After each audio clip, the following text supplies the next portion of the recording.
शुक्र है उनके उतरने पर झटका तो लगा, लेकिन वो नरम रेत पर गिरे और सुरक्षित बच गए। होश में आते ही पिता और बेटा दोनों सीधे पेनी की शादी के समारोह वाले मिस्र के महाल की तरफ गए। दोनों एक साथ महाल के एक बड़े पुतले के अंदर घुस गए और अनुबिस देवता का भेष बना लिया। मूर्ति के अंदर से पीबॉडी ने अनुबिस बनकर धमकी दी कि अगर शादी का कार्यक्रम जारी रहा तो वो मिस्र के लोगों पर तबाही लेकर आएगा।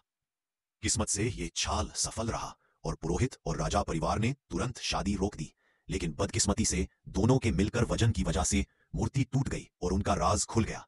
अब पकड़े जाने के बाद पीबॉडी और शर्मन ने तुरंत पेनी को बचाया और गुस्से से उनका पीछा करते सैनिकों से भाग निकले। शुक्र है तीनों मुश्किल से अपनी टाइम मशीन तक पहुंचे और तुरंत वापस घर की तरफ उड़ान भरी। रास्ते में शर्मन ने पेनी से बात करते हुए जाना कि चाइल्ड प्रोटेक्शन एजेंसी उनसे मिलने वाली है।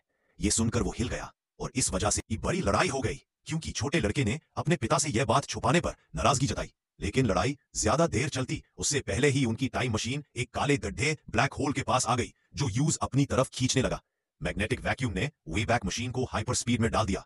पीबॉडी ने जान लगाकर मशीन को संभालने की कोशिश की। शुक्र है यह होशियार कुत्ता मशीन की ऊर्जा को फिर से चलाने में सफल रहा और वो तेजी से एक और प्राचीन युग की तरफ उड़ गए। इस बार वो पहुंचे 1184 बीसी में, जो ट्रोजन वॉर का समय था। वहां पहुंचते ही पीबॉडी और पेनी को पता चला कि गुस्से में शर्मन अकेला ही मशीन से निकलकर ट्रॉय नगर की तरफ चला गया है।